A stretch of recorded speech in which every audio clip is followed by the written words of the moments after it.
All right, welcome everyone. We'll go ahead and get started. This is our CDBG application workshop to go over Taylorsville City's upcoming program year beginning July 1st, 2025 through June 30th, 2026. To begin,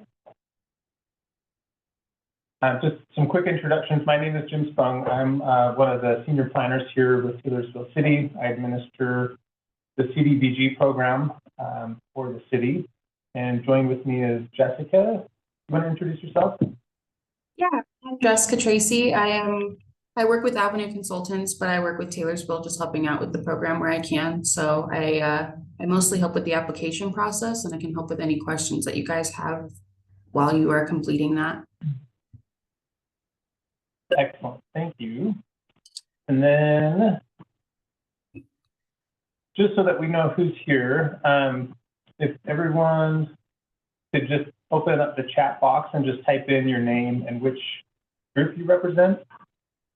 Unless, Jessica, do you think it'd be helpful just to go through verbally, or is the chat? Yeah, okay? I think so. I think, we might as well.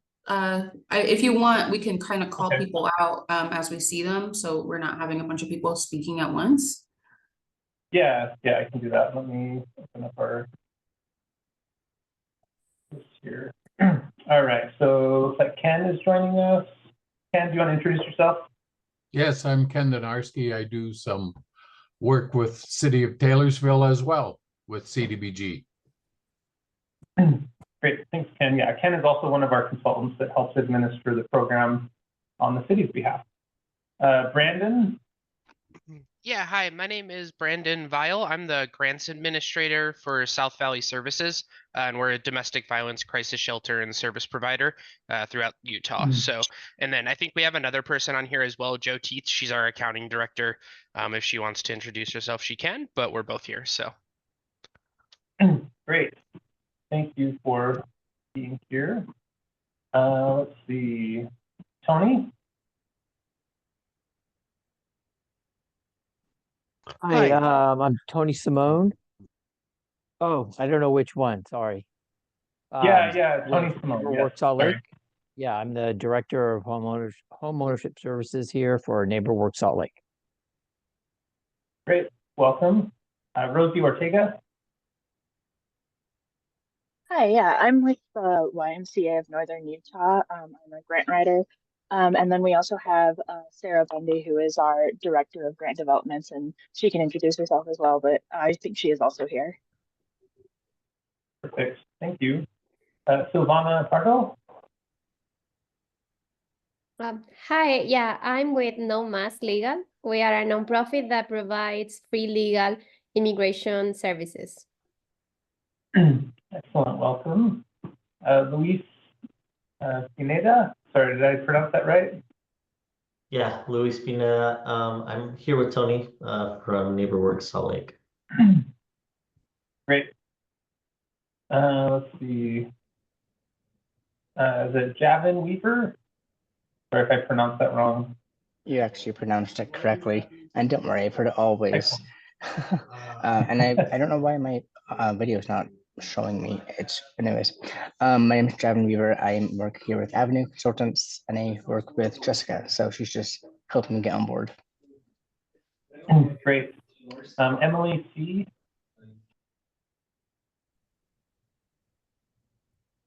Hi, sorry. My name is Emily. I work with the Sharing Place. I am a grant writer with them, and we provide grief support groups for youth and their families.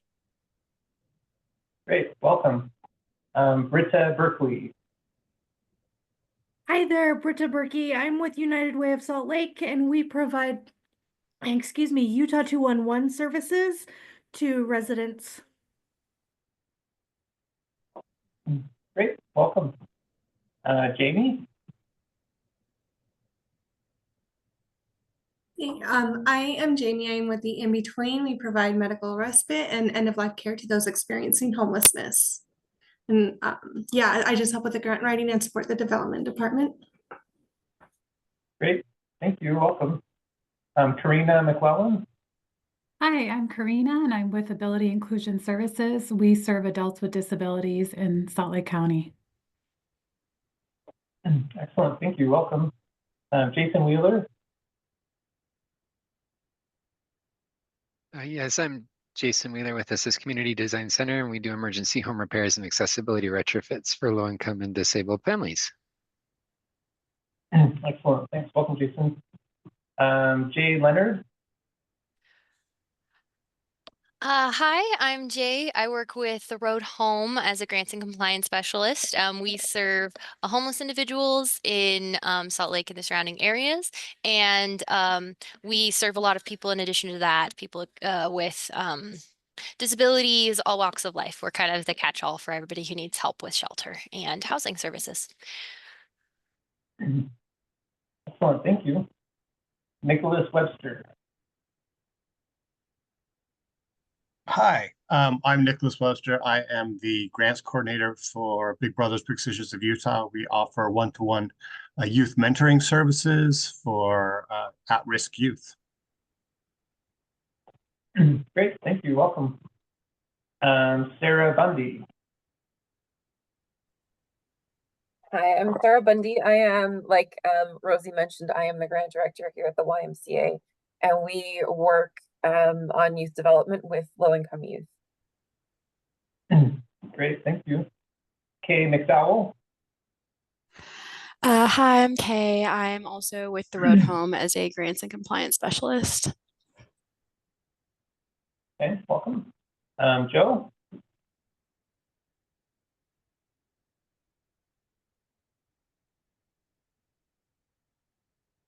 Go there with us. Okay, Jennifer Schrader. Hi, I'm Jennifer Schreider. I work at Assist with Jason, and we do emergency home repairs and accessibility modifications to homes. Great, thank you, welcome. T. Tucker, I'm guessing that's the other Tony. You would be correct, Tony Tucker, also with the Road Home. Great, thank you. And then it looks like we've got a chat bot in here, Chris. I think that's everybody I have on my list here. So anyways, welcome everyone. We will go ahead and just give an overview of the schedule for this year. So the needs hearing with the City Council was held on the 6th of this month. I know some of you attended that hearing. It wasn't mandatory that you be there, but that's just a requirement for HUD to conduct that hearing. And then today is the workshop. The pre-application will open up today and run through December 13th. It is mandatory that anyone that wants to apply for funds do the pre-application via Zoom grants. So I believe Jessica was going to get a link to everybody, if she hasn't already, so that you guys can get on there and do that. Do you want to confirm, Jess? Sorry. I will go ahead and put the link in the chat. And then if anybody, if we're running into any issues, then I'm the contact for that. So you can reach out to me and let me know if there's any problems that you're experiencing with Zoom grants. But I will put it in the chat today, and then I will also follow up with an email with the link just in case. Great, thank you. And then the formal application period will run beginning December 16th through January 10th. So again, through Zoom grants, and that will be the full application. And we'll run through that a little bit later in this presentation. And then after the application window closes, the city will review the applications. Generally, a few weeks afterwards, we'll sit down with the mayor and present the applications and get recommendations from the mayor as far as how she would like to allocate the funding. And then we'll prepare information for the city council to review. They generally take action at the end of March or the beginning of April. And then in May, we'll have the formally approved recommendations from the council that we'll submit to HUD, the Housing and Urban Development Department with federal government. And then July 1 is the beginning of the program year. So when funding generally is received and when you guys can start operating based on the grant. So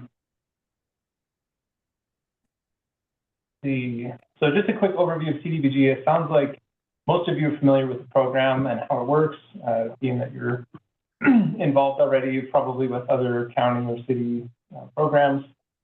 But it's a federal grant program really intended to help folks with low to moderate income persons or, as mentioned earlier, housing, updating housing to make it safe and livable, promoting a suitable living environment.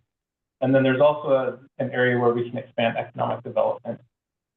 There are some national objectives that we have to meet in order for folks to qualify, and you can see those here. There has to be a low to moderate income person that benefits from the program.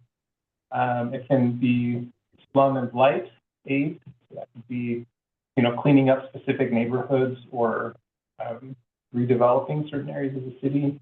And then anything that would be an urgent need, which would be more related to like homelessness, things like that.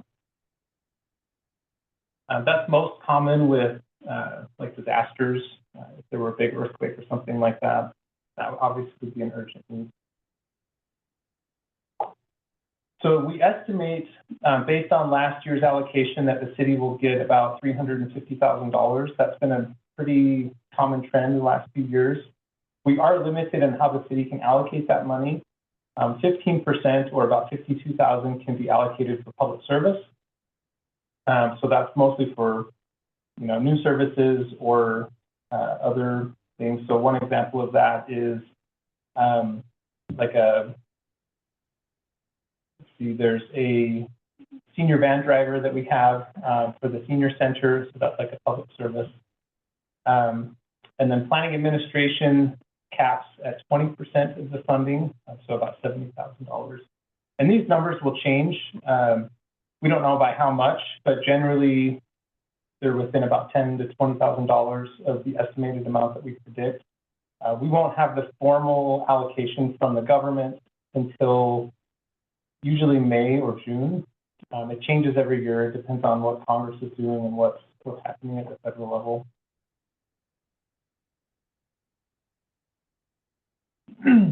So it's important that your applications include the benefits of whatever program you're proposing. And here you can see a list of things that would be a benefit to those groups that we had talked about. So I would review this and just make sure you're addressing each of these or as many as apply to the project that you're proposing. Again, these are the beneficiaries. So we talked about the caps there. So if you're a public service provider, you have to, again, provide for the low to moderate income persons. Public facility type programs have to guarantee benefits to at least 70% low to moderate income persons. And then anything related to housing would have to serve 100% low to moderate income. So this summarizes who's eligible to apply for the CDBG funds and be granted the funds. So you have to be a 501c3 nonprofit. You can be a for-profit institution if your mission is to serve low-income persons and families. City departments qualify community-based housing organizations and then community housing development organizations. So like Habitat for Humanity, programs like that. So the important note at the bottom there is if you're on the federal or state debarred list, you're not eligible to apply or receive funds. So review this stuff before you move forward with your application.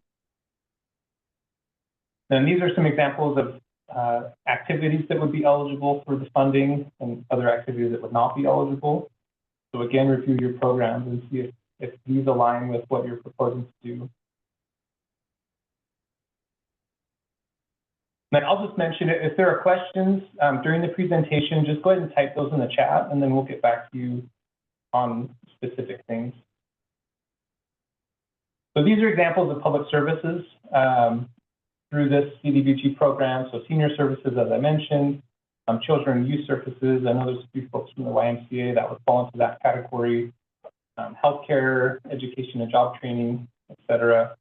It will cover salaries, but only for the time spent serving those clients that qualify for the program. So keep that in mind. And then also remember that we're limited on the number of programs or the dollar amount of assistance we can provide to those specific programs. So if everybody's wanting public service, we can only fund probably one or two based on the cap that we have.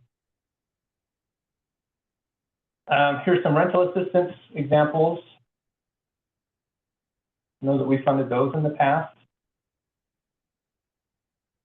And then we'll also make this PowerPoint available to everyone so you can review it. And then here are some other examples for housing activities. So these are the general criteria that we would look for in providing funding for programs.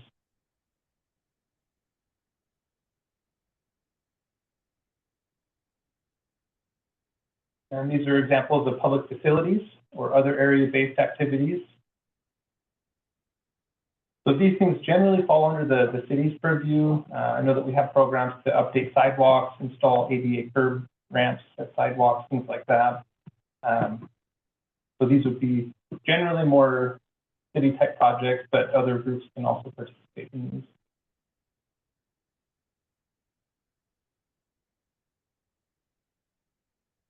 All right, so let's just review the applications. So this would apply, I believe, both for the pre-application and the application period. Jess, you can correct me if I'm wrong, but if you're applying for multiple activities, so if you have a public service element to your project and a housing element or whatever ones that we talked about, you have to submit a separate application for each type of thing you're doing. And that's really so that we can track and administer those separately, because the federal government requires that we track certain metrics and other spending allocations and things based on the project type, not necessarily based on who the money is given to. Again, we can only award projects for programs that benefit people within the city. So that's important. If you are requesting salary reimbursements, you'll have to submit a job description for the positions for which you're getting reimbursed. You must submit a recent management letter for audit. Please be specific in your narratives and other information in the application form. It's really helpful for us to better understand who you're serving, what you're doing. A really important thing we look at is how many people you can help. If you're only able to help 2 or 3 people and another program is requesting the same funding that could help 100 people, we'll probably give a little more weight to the group that's helping more people. So please be specific, including budget, timeline, schedule, things like that. And then if your application is incomplete, it could mean that you're disqualified. So please review it. And as Jess mentioned, reach out if you have questions and we're happy to help you with that. So we use Zoom grants. We've used this program for the last few years. So if you've used it before, you should be familiar. But here at the top, you'll see the pre-application tab. This will be the first thing, the first application type that's open this year. So again, you are required to submit a pre-application if you are planning on submitting a formal application. And then on the right-hand side of the tabs at the top, you'll see the different elements of the application form. So again, December 16th is when that will open. Please include your funding sources and budget documents. That includes all of your expenses for that specific project. And then also any other documents that you believe would help support your application. And then here, there are some required documents, the ADA questionnaire, Section 504 disability and non-discrimination employment information. See the rest there. So make sure you include those as well for your organization. Jim, if I can interrupt real quick, those yes. Required documents will also be included in the documents tab for you to download and fill out if you don't have it already as part of your organization. So you don't need to worry about like finding an ADA questionnaire. We'll have it available for you. Great, thanks, Jess. So here's just a quick review. The narrative must, have a well-defined description of the project and program or the activity. Please include clear outcomes and measurements for activity success. Again, the number of people served is important. make sure that the program you're requesting meets the criteria established by HUD, as well as, you know, progressing an unmet need in Taylorsville, so something that the city actually needs.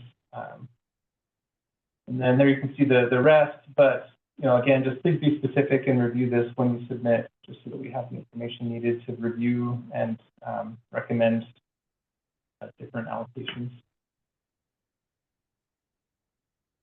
If we do need more information, we'll contact you via email. Either Jess, myself, or Ken will reach out to you. Please be prompt in your responses, just because we are against some timelines with having to get this information to the mayor and then to the council. I went through some of the funding scheduling, and then once we get a formal allocation from HUD, then we'll prepare contracts for those folks that have been awarded the grant, and then we'll send out those contracts to be signed by July 1st. So if you are awarded a grant, there are some requirements for you all. So we do monitoring, reporting, and invoicing. So that's stuff that Ken mostly works on. So please be familiar with the different reports that are required for HUD.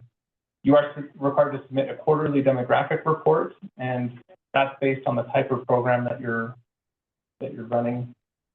And then our CDBG program is based on a reimbursement format. So any expenses you have, keep track of those, submit those to the city, and then we would reimburse you for whatever funds qualify for your program, up to the contract amount.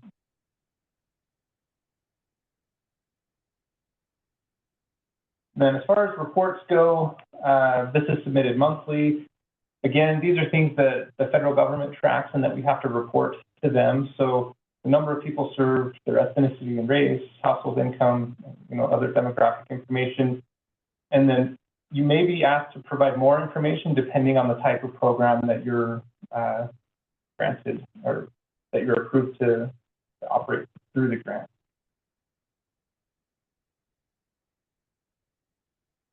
So again, the CDBG's reimbursement. The contract date is July 1 through June 30th of the following year. So it may not line up exactly with your fiscal year. That's how the federal government kind of runs their program. So just make sure you're aware of that.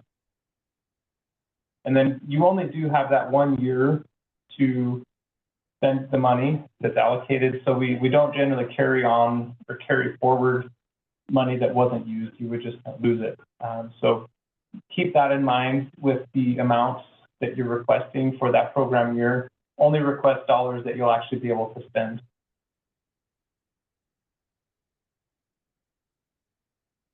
And that's kind of the gist of the program. Here's our contact information. So again, I'm Jim. Jessica's here with us. Jot our emails down, and we're available pretty much any time during business hours if you have questions. So with that, are there any questions or comments from folks? Looks like Brandon Veal had something in the chat. Do you want to share, Brandon? Yeah, I tossed it in the chat, but basically I have a couple questions. So I guess the first one, which is a little shorter, is on the reporting end of things. When we're reporting clients, are you looking for us to just give you the new clients per quarter served, or are you looking for the total number served? So if the project starts July 1st and the first quarter ends at the end of September, all of those clients would technically be new for the program year. But then if we fall into the second quarter and a person who was reported during that first quarter chunk is still getting services in the second quarter, do we include them in both? Or are you looking to just have them included in the first quarter? Good question. I don't know if Ken is still on. Jess, do you want to take a stab at that one? Actually, Yeah. I will answer that if you want. Oh, Ken is here. Yeah. Thanks, Ken. Yeah, that'd be great. We only want the new people, even though you serve someone in say August, and you counted them in September, end of September, then October, if they're still there, they become You don't count them from that point. Correct. Yeah, because you want a total count of the unique clients at the end of the year, I'm guessing. So, okay, cool. Yep. Just still learning. I started this a couple years ago, so figuring it all out. And then the other question was about coming up with our metric for the total number of clients that our project is going to look to serve. Again, kind of with the percentage based, are you looking for the number of clients that the funding specifically will help serve, or how many clients the whole program will serve? So if you look at my message in the chat, I think it's easiest to look at the example, but if we have a total budget of $100,000 that we're looking for $10,000 to help support, and that project serves 100 clients from Taylorsville overall, do you want us to use that total 100 Taylorsville residents as our metric, or should we prorate that to the percentage of the funding request?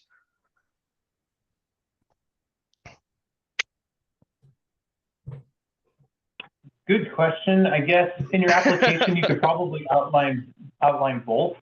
Okay.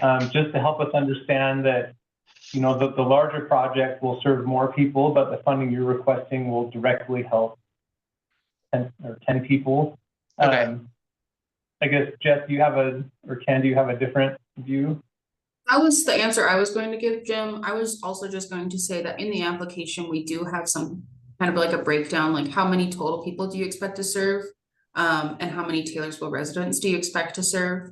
Just so we can see kind of that metric, like that change, and how it compares to the amount that you're requesting.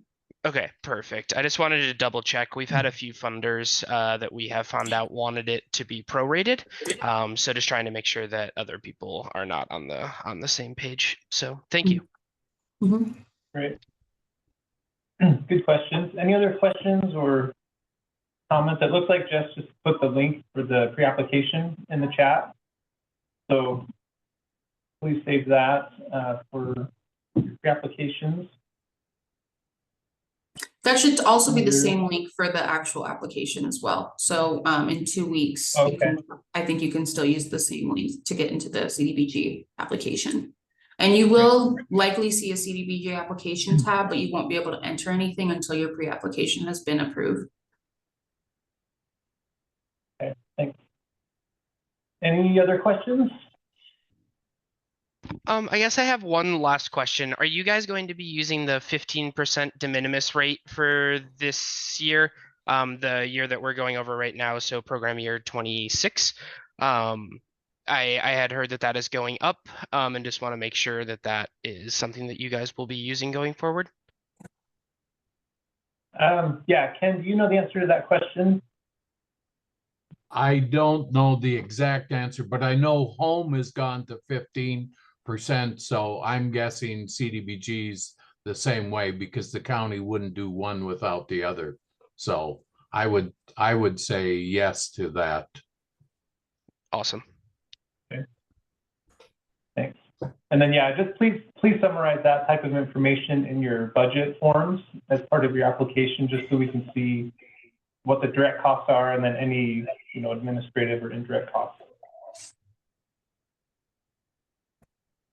Any other questions?